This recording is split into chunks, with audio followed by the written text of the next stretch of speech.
만일 과거는 나이 든 사람이 다시 찾는 땅이고 미래는 아이가 꿈꾸는 땅이라면 출생과 사망은 그 땅들과 접한 두 바다다. 그리고 중년은 그들 중간의 순간이며 우리가 어느 쪽으로도 갈 수 있을 것 같은 때다. 시야가 어느 쪽으로도 툭 트인 경계선이다. 우리는 갈망보다는 경의로 가득 찬다. 두려움은 줄고 걱정은 는다. 이런 것은 중년의 증상 가운데 몇 가지에 불과하다. 늙은 사람은 회고록을 쓰고 젊은 사람은 이력서를 쓴다. 중년에는 늘 날씨에 대한 논의로 시작하는 일종의 일기를 쓴다. 우리가 사는 곳은 현재이며 출생과 사망으로부터 등거리에 있다. 우리는 현재의 배우자가 우리의 첫 연인의 기억만큼 또는 잡지의 속옷 광고에 나오는 팽팽한 엉덩이와 평평한 배에 관한 우리의 환상만큼이나 매력적임을 알게 된다. 중년 주위에는 일종의 균형, 평형이 있다. 젊음에 밀리지도 노화에 떠밀리지도 않는다. 순간적으로 시간의 중력에서 풀려나 둥둥 떠 있다. 우리의 역사와 미래가 분명하게 보인다. 잠을 잘 자고 모든 시제의 꿈을 꾸고 잠을 깨면 곧바로 움직일 준비가 되어 있다. 생각해보라. 나는 술 마시던 시절에 귀를 기울이는 누구에게나 말하곤 했다. 인생을 미국이라고 생각해보라. 너는 앨리스 섬의 내 선조들과 마찬가지로 양수가 터지며 등장한다. 이곳의 언어를 너는 모른다. 너는 음식, 관습을 이해하지 못한다. 일할 마음은 있으나 능력이 없다. 너에게 일하는 법을 알려줄 누군가가 필요하다. 가장 좋은 경우라면 부모가 이것을 해줄 것이다. 너는 황금과 빛과 내 미래를 꿈꾸며 서부로 향한다.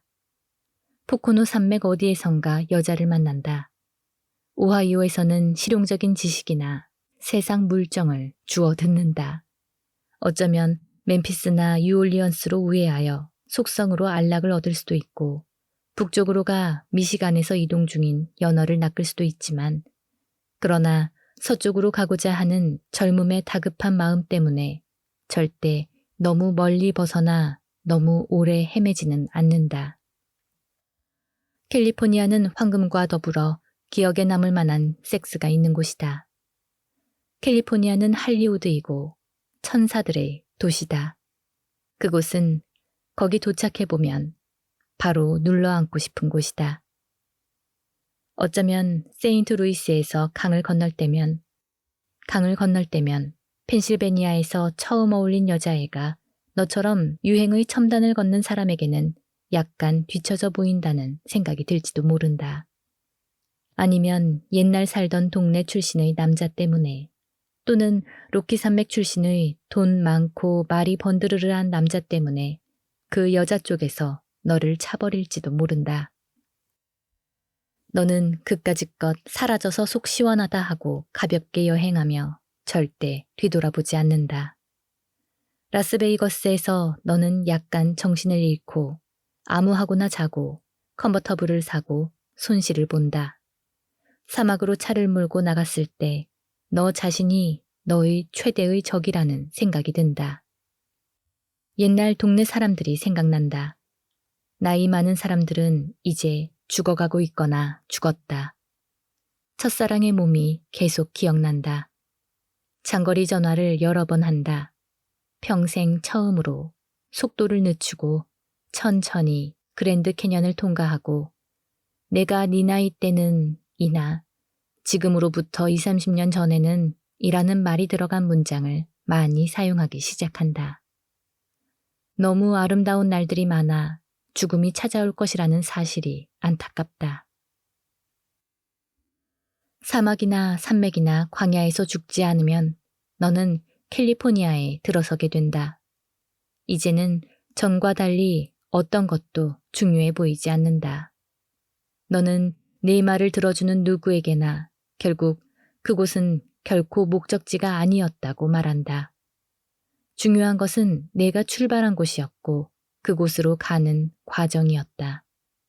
누군가 도와주려는 마음으로 너는 절대 다시는 고향에 가지 못한다고 말한다. 이 시점에서 모든 게 잘 풀리면 너는 산타바바라의 긴 부두에서 떨어져 쉽게 작별을 할 것이고 나이의 대륙 전체에 걸쳐 있는 내 자식과 그들의 자식들이 슬퍼하고 또 앞으로도 너를 기억할 것이다. 물론 내 삶의 중간은 저 뒤 캔자스, 양쪽으로 지평선이 가없어 보이던 곳이었다. 몇 마일이나 시야에 들어오고 별이 뜬다. 너는 유아기와 노새 사이에, 너의 브롱크스와 산타바바라 사이에서 균형을 잡고 있다. 똑같이 시야에 들어오는 내 뒤에 있는 것과 내 앞에 있는 것, 이루어진 거래와 가능성 사이에서 균형을 잡고 있다. 곧게 서 있고 너 자신이라는 것이 편안하다. 그러나 캔자스, 그것은 한순간만 지속될 뿐이다. 그런 지형이 눈에 들어오면 너는 중간에 있는 것이다. 내가 죽을 날을 알려면 그때의 내 나이의 2배로 늘려봐라. 그런 일이 20살에 일어난다면 40을 예상해라. 그런 일이 일어나는 나이가 40이라면 내가 축복받은 것에 감사하며 더 저축하고 증손자에게 지어줄 이름을 골라라. 사실 간단한 이론이다. 산수, 역사, 지리. 대단할 건 전혀 없다. 이런 이론이 나에게 찾아왔을 때 나는 18살이었다. 나의 미래의 선택지들을 놓고 여러 생각을 하고 있었다. 나는 대학생이었고 징병을 피한다기보다는 무시하려고 했다. 베트남과 관련된 자신의 미래. 죽음과 동의어였다. 암이 과거에도 그랬고 지금도 그렇듯이. 가 추첨. 닉슨 행정부에서 고안해낸 물건에 의해 결정된다는 점이 시대를 상징했다. 1년의 날짜들이 모자에서 뽑혀나왔고 그 날짜들이 뽑히는 순서가 새로운 병사를 소환하는 순서가 되었다. 죽음이라는 문제가 자신이 태어난 날과 연결되었다. 그들이 숫자를 뽑을 때 나는 학생회관에서 하트게임을 하고 있었다. 나의 추천번호는 254가 되었다. 150을 넘는 수는 절대 징병되지 않는다고들 이야기했다. 나는 면제를 받을 수 있었다. 나에게는 미래가 있었다. 나는 시인이 되고 싶었다. 나는 예이츠를 발견했다. 나는 사이먼과 가펑클이 되고 싶었다. 나는 기타를 칠 수 있었다. 나는 교직을 고려해 보았다. 잠깐이지만 장례지도사 면허를 따는 것도 나쁜 일은 아닐 거라고 생각했다. 음반 취입 계약을 못하거나 필리처상을 못할 경우에 대비해서 나는 1인칭 단수에 완전히 몰두해 있었다. 나의 미래에 관해 내가 확실히 알고 있는 거의 유일한 한 가지는 그 미래의 많은 부분을 조헤나 베르티 또는 그녀와 비슷한 사람의 품에서 보내고 싶다는 것이었다. 그녀는 그 무렵 수녀와 드라살 교직회가 애써 나에게 강요해온 희열없는 무지의 세월이 얼마나 어리석은지 깨우쳐 주었다. 그들에게 유일하게 좋은 몸은 죽은 몸뿐이었다. 그리스도의 몸, 성 스테판의 몸, 성 세바스찬, 가엾은 놈, 성 도로시, 성모와 순교자, 정원사들의 수호성인 등등. 50년대와 60년대의 가톨릭계 교구 부속학교에서 사랑과 죽음은 냉혹하게 연결되어 있었다. 열정은 훌륭한 대의를 위해 느리게 죽는다는 뜻이었다. 우리의 교실과 정신은 십자가 처형, 순교, 감람산의 고뇌, 특정할 수 없는 곳에서 나온 환희를 모아놓은 화랑이었고 이 모두가 사랑을 위한 것이었다. 조헤나도 훌륭한 가톨릭이고 성 카타리나 데 리치를 꼭 빼닮은 이탈리계이고 성 필립 네리의 통신원이었지만 평범한 방식으로 이 모든 것을 바꾸어 놓았다. 하나의 몸이 다른 몸을 환영하는 방법을 확장함으로써 나의 미래는 풍부하고 형태가 없는 것 같았다.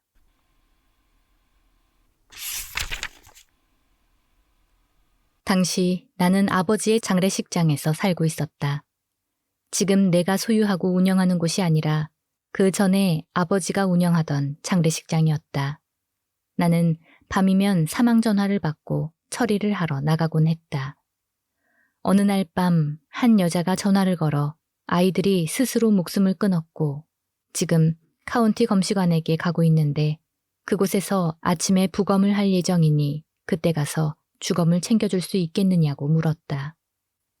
다음 날 아이를 장례식장으로 데려와 싼 것을 풀었을 때 나는 주검을 보고 놀랐다. 가슴의 T자 절개는 놀랄 일이 아니었다. 일반적인 흉부 부검이었다. 하지만 머리에서 시체 안치소 사람들이 둘러놓은 비닐 자루를 벗겨내자 상상할 수 없을 정도로 형태가 바뀐 얼굴이 드러났다. 두개골 전체가 그냥 사라지고 없었다.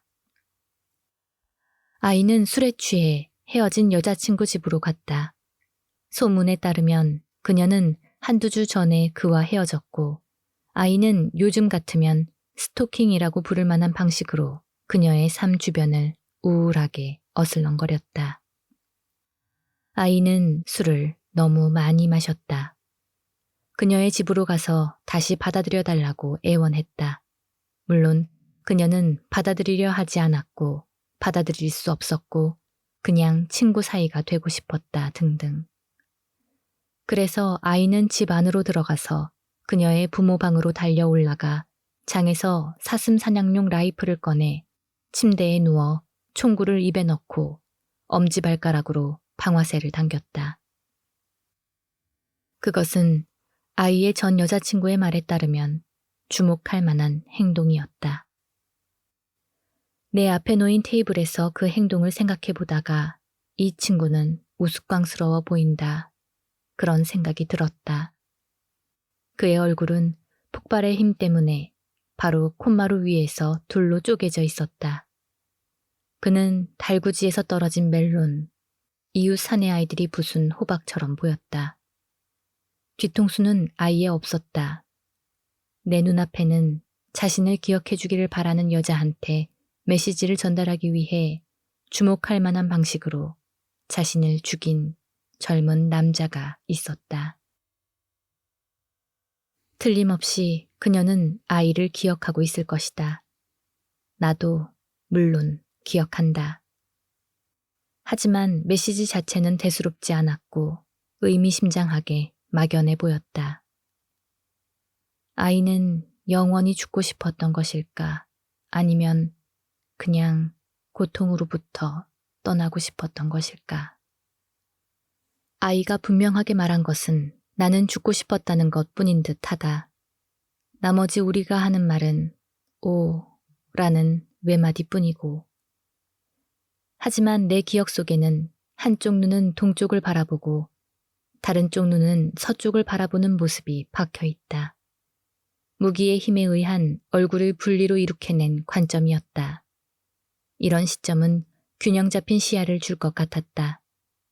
한쪽 눈은 미래를 보고 한쪽 눈은 과거를 보고 자신이 있던 곳과 자신이 갈 곳이 합쳐져 균형을 이루는 그 주도 면밀함. 하지만 내 앞에 있는 사례의 경우에는 분명히 보는 것이 불가능했다. 그는 죽었다. 따라서 나의 첫 번째 이론에서 하위 이론이 파생되었다. 균형과 시야는 강요될 수 없다. 폭력은 시야를 얻는 길이 아니다. 총은 이런 일에 효과가 없다. 그것은 성장에서 도달하는 것이다. 나무들이 모여 숲이 되는 것처럼 내 앞 도기 테이블에 있는 사람은 시각을 잃고 관점을, 생명 자체를 잃고 시점을 얻었다. 그는 우스꽝스러워 보였고 끔찍하게 손상된 것으로 보였다. 그 이후로 나는 살면서 무력감을 느꼈고 절망을 느꼈고 살이를 느꼈고 비애를 느꼈지만 내가 기억할 수 있는 한 단 한 번도 내 삶에서 자살로 가고 싶은 순간을 경험한 적은 없었다. 과거와 미래 사이를 똑바로 서서 걷는 것, 우리 시대를 가로질러 외줄타기를 하는 것은 나에게는 살아가는 방식이 되었다. 출생과 죽음, 희망과 후회, 섹스와 필멸, 사랑과 비애라는 경쟁하는 인력들 사이에서 균형을 유지하려고 노력하는 것. 이 모든 대립하는 또는 거의 대립한다고 볼 수 있는 것들은 시간이 조금 지나면 바위와 단단한 곳들, 비슷한 의미를 갖는 힘들이 되며 우리는 물살 속에서 균형을 잡는 연어처럼 그 사이를 헤쳐나간다. 물론 가끔은 우리가 헤쳐나가든 나가지 못하든 무너지고 말지만.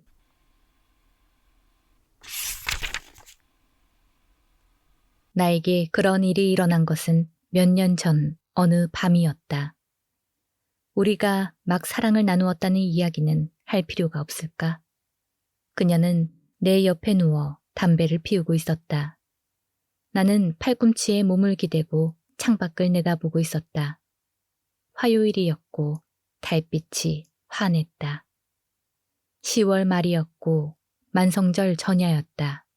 우리는 그날 아침 나의 어머니를 묻었다.